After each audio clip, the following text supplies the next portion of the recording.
because I think with a Ouija board, you have to say goodbye, or like you have to say something, or like bad spirits. Structure to it. Yeah. There's like a certain way with like doing like this like the pendulum or the tarot cards. Do you have to? Is there, I guess, a structure to it, or is it just kind of like whatever you are feeling, that's how it goes? Also, in addition to that question, like an addendum, do spirits ever mess with you? Like, do they ever like? Is that a thing where spirits just like are feeding you false information on purpose? Yes. So I'll start with I think Alex's question first, and then I'll get on to that. But so okay, so with the way like I do the channeling, if I you don't have to use the pendulum. I like to use the pendulum because I have them like swing no if I'm not like saying like channeling them correctly, and swing yes if I am channeling them correctly. So if I don't have to use the pendulum, but I like to use it because it's just for me like seeing as a checker. But I usually go through a series of questions. So I ask, okay, is there a negative spirit here? Is there a spirit here pretending to be something it's not? Is there a spirit here that I cannot trust? I kind of go through these series of questions. And if it's all clear, then I will like proceed. And then once it starts to feel like, okay, this doesn't feel who I'm talking to, then I go through the list of questions again and I check again, like, okay, is there a negative spirit here? Da da da. Like, is there anything like messing or pretending to be who I'm trying to channel?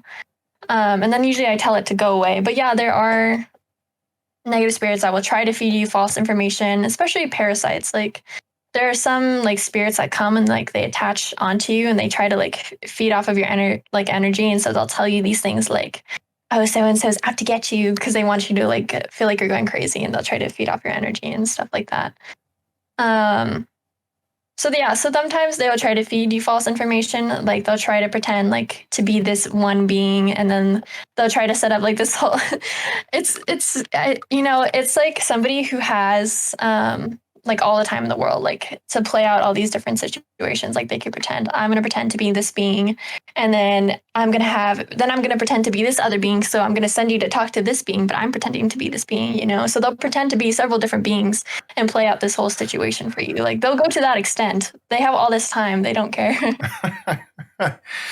That seems like a lot. And so like, okay, so all right, go ahead and answer Tristan's question. I got a follow-up question to what you were saying, but I don't want you to lose your train of thought. Okay. But I think that was Tristan's question, if they mess with you. Like, is that what you were meant? I think you got to the point of that overall.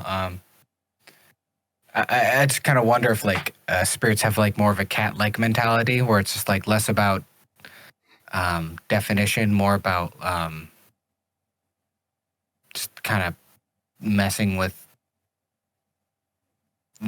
things for the sake of messing with it, the like ultimate source of irony kind of thing.